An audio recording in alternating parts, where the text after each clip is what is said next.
that's one thing that I could state in the future, that don't forget Gimana Zokanik. Zokanik is in loosely termed as they call it in holy holy grounds. They call it in English, but in our way, it's a living. That's the other thing is our language is a living element. It's not something you just throw around. It's very. That's how come way way. Zokanik. These are words that people can learn from just those words. You can, and the meaning of it, like it's a life force. Take your time, take your tobacco, and be patient. And I would tell the young people to get the education that they need. And if you don't have the education, then to pursue it. Use the tobacco to pursue the cultural part, but use the institutions to get the education piece, right? We need to have a cross section of people represented, right? Because now we're dealing with here in our history, this point in history, we're dealing with a pandemic. We're dealing with the recognition and admission and hopefully the conviction of genocide of our people. And at the same time, we're emerging as stewards of the land, right? Because quietly we are watching, we are observing, we are present, even though people may not think we are. We are. We've been doing this work for generations.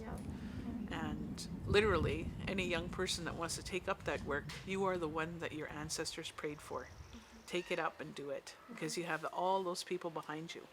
All the prayers that have been given right here in this moment, right now, that's what's being expressed. That's what you have to work with, the power of that belief and conviction. I always, I always remember, like say, if you're somebody say, I'm nothing. I got nothing. And I remember going to an elder. He never had an education. He didn't know how to read and write. And I went and seeked him. And I down and out and and that. And he shared with me, he said, we all have something. We are all gifted. Each and every one of us. We are gifted. He says, it's just like a puzzle in the circle of life. It's like a puzzle, he said. And lots of times, he said, we struggle to try and put that piece of puzzle in its place, but it's not turned over the right way. He said, so through life, he says, you have to seek your gift that each and every one of us have.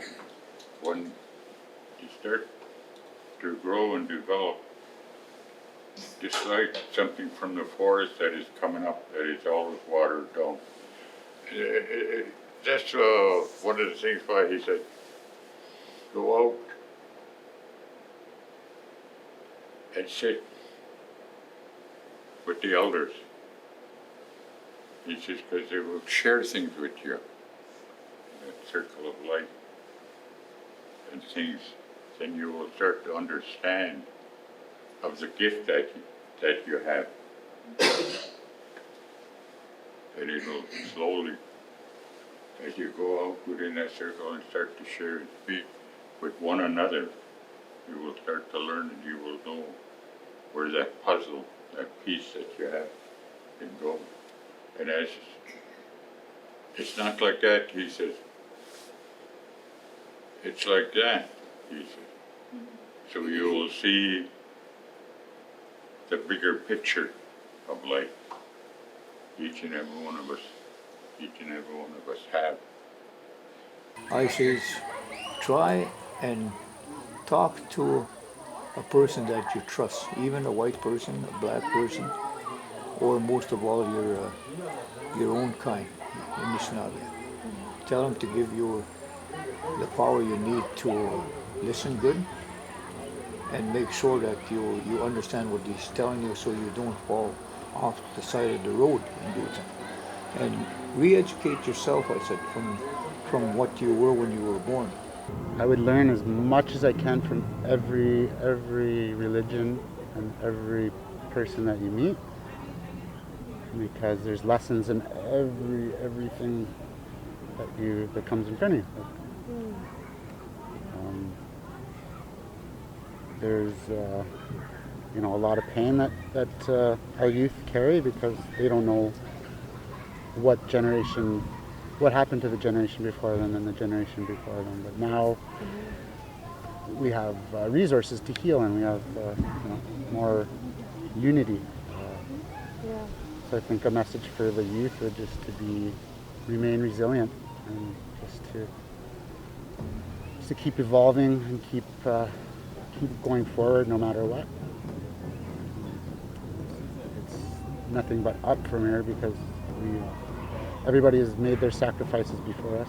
So now it's time for us to pick it up and move forward.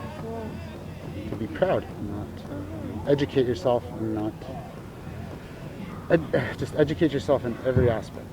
On the streets, in the books, in your heart, and especially with your friends. And make sure that you love each other and don't talk about each other and lift each other up. And that's it. And what would you wish that the Anishinaabe of 1,000 years from now, what would you want them to know? Or what do you hope that looks like? Just to not be ashamed, not feel guilt, to feel freedom when you wake up and when you go to bed. That you have your ancestors behind you, you have the elders with you, and that as a young person, you can do it. Just believe in yourself, and because the world believes in you already, right? So believe in yourself and get that done. I think it's important that we learn.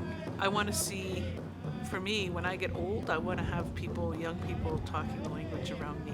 That's what I want to see.